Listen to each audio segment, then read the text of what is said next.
Dear students, पिछले video में हम आपको भाग 16 और 17 की कुछ अनुच्छेदों के बारे में चर्चा किए हैं। लेकिन आज जो चर्चा करने जा रहे हैं वह आर्टिकल 333 है और इसमें इस विषय को रखा गया है कि राज्य की विधानसभाओं में आंग्ल भारतीय समुदाय का प्रतिनिधित्व। तो इस अनुच्छेद को भाग 17 के अंतर्गत जो है भारतीय संविधान निर्मात्री ने रखे हैं। तो जाहिर सी बात है, इसमें ध्यान देने योग्य बात यह है कि आर्टिकल 333 के अनुसार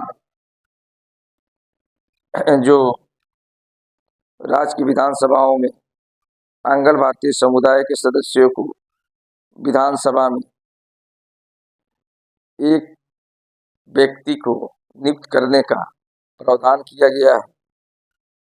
वह यह है कि आर्टिकल 170 में यह कहा गया है कि यदि किसी राज्य के राज्यपाल की राय में है कि उस राज्य की विधानसभाओं में आंग्ल भारतीय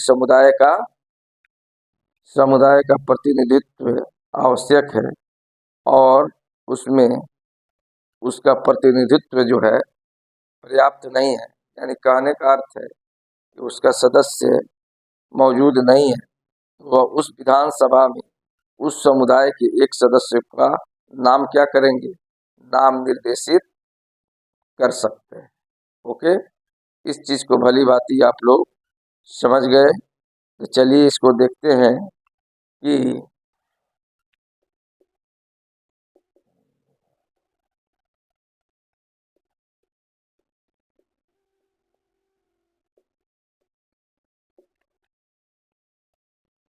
आर्टिकल 333 के अनुसार राज्य के विधान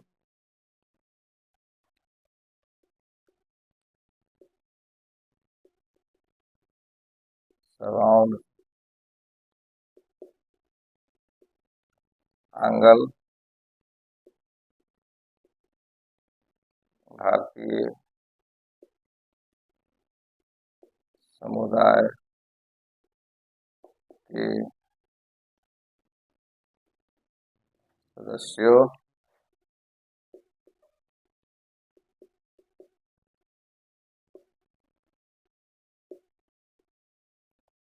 का प्रतिनिधित्व, आंग्ल भारतीय समुदाय के सदस्यों का प्रतिनिधि, राज्य की विधानसभाओं में आंग्ल भारतीय समुदाय के सदस्यों का प्रतिनिधित्व। लेकिन इसमें है जो हवाला हम दिए हैं वह यह है कि आर्टिकल 170 में किसी बात को होते हुए भी यदि किसी राज्य के राज्यपाल को यह लगे कि उस समुदाय के सदस्य पर्याप्त नहीं है, तो जाहिर सी बात है विधानसभा में उस समुदाय के एक सदस्य का नाम राज्यपाल क्या करेंगे, नाम निर्देशित कर सकते हैं। ओके, अब चलते हैं, देखते हैं कि आर्टिकल 343 जो है उसमें यह क्या कहा गया है कि संघ की जो भाषा है, यानी देश की जो भाषा है, राजभाषा है, वह हिंदी होगी और उसका जो स्क्रिप्ट जो है, उसका जो लिपि जो है देवनागरी होगी। तो आर्टिकल 343 के अनुसार, अनुच्छेद 343 के अनुसार संघ की भाषा, संघ की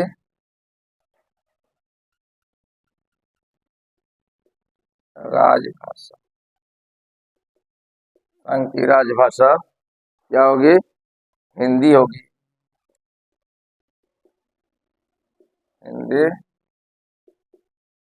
होगी। और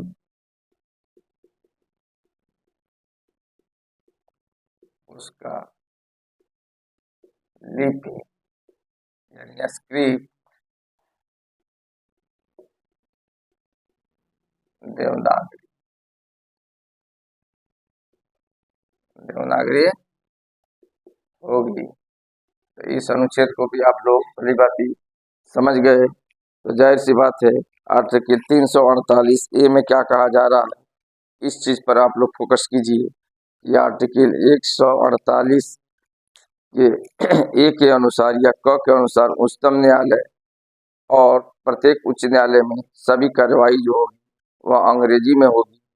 बट आप लोग समझने की कोशिश कीजिए कि आर्टिकल 148 के खंड 1 में कहा गया है कि यह कब तक रहेगा, यानी संविधान के लागू होने से 15 वर्ष तक यह क्या रहेगा, लागू रहेगा, यानी अंग्रेजी शब्द का प्रावधान रहेगा। अगर भारत के नेताओं ने, भारत के संसद के सदस्यों ने अगर इसमें संविधान संशोधन करके इस चीज को चेंज कर दे तो यहाँ की सभी जो भाषाएं का जो लेखन शैली है, जो कार्य शैली है, वो क्या चीज हो जाए, हिंदी में हो जाएगी।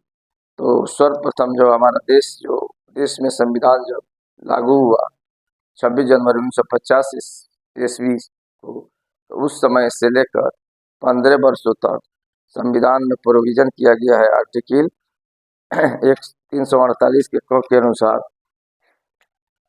आर्टिकल 348 क के अनुसार क्या किया गया है, आर्टिकल 348 के क के अनुसार उच्चतम न्यायालय और प्रत्येक उच्च न्यायालय में सुप्रीम कोर्ट एंड प्रत्येक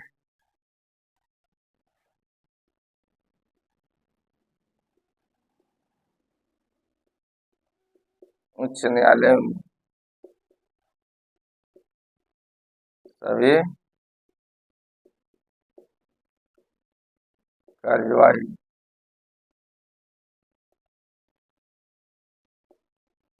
अंग्रेजी में होगी।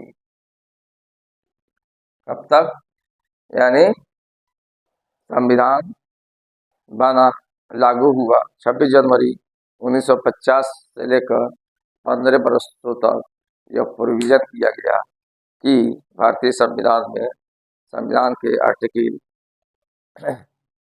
348 के खंड 1 में यह कहा गया है कि यह परिवर्तन तब तक रहेगा जब तक भारत के संसद के सभी सदस्य, भारत के संसद में इसमें संशोधन करके इसे चेंज नहीं कर सके। तो इसका जो समय सीमा दिया गया वह 15 वर्ष दिया गया। वह किस अनुच्छेद में प्रावधान किया गया है, तो भारतीय संविधान के आर्टिकल 348 के भाग 1 में इसका विशेष रूप से प्रोविजन किया गया है, जो 15 वर्षों के लिए यथावत रहेगा और उसके बाद चाहे संसद के सदस्य तो इसे चेंज कर सकता है। ओके, इस चीज़ को भी भली बात आप लोग समझ गए। अब नेक्स्ट आते हैं कि 351 के अनुसार हिंदी भाषा के विकास के लिए, उसके डेवलपमेंट के लिए, उसके जो है सभी राज्यों में या देश में हिंदी के बोलबाला के लिए, विकास के लिए काफ़ी रूप से भारतीय संविधान निर्माणकर्ताओं ने काफ़ी रूप से, व्यापक रूप से इस पर जो है डिस्कशन किया है और इसको आर्टिकल 351 के आर्टिकल 351 में इसे शामिल किया है। हिंदी भाषा के विकास के लिए काफ़ी व्यापक रूप से कदम उठाए जाए। हर राज्य में और देश में जो हमारा देश का राष्ट्रीय भाषा हिंदी है उसको क्या मिले, विकास मिले। ओके, तो इसको भी आप लोग लिख लीजिए कि आर्टिकल 351 के अनुसार, आर्टिकल 351 के अनुसार क्या क्या आ गया है, कि हिंदी भाषा के विकास के लिए निर्देश दिया गया। हिंदी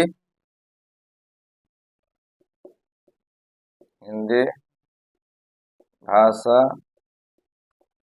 के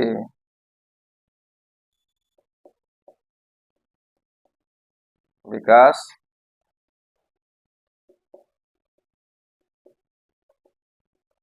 के लिए निर्देश दिया है गया है। ओके, ये भी इम्पोर्टेंट आर्टिकल है। 333, 343, 348 के क, 351। ओके, तो ये सब अनुच्छेद जो है आप लोग भली भांति समझ गए होंगे, इसमें कोई परेशानी नहीं हुई होगी, जाहिर सी बात है। तो इसमें आप लोगों को कोई दिक्कत नहीं हुई होगी, इसको ध्यान पूर्वक आप लोग जो है लिख लीजिए और समझ लीजिए। और नेक्स्ट वीडियो में जो है हम नेक्स्ट जो भाग है भारतीय संविधान की 18, 19 और 20 को आपके सामने प्रस्तुत करेंगे। अगर वीडियो या अच्छा लगे तो इसे लाइक कीजिए, सब्सक्राइब कीजिए और कमेंट कीजिए। Okay, thanks.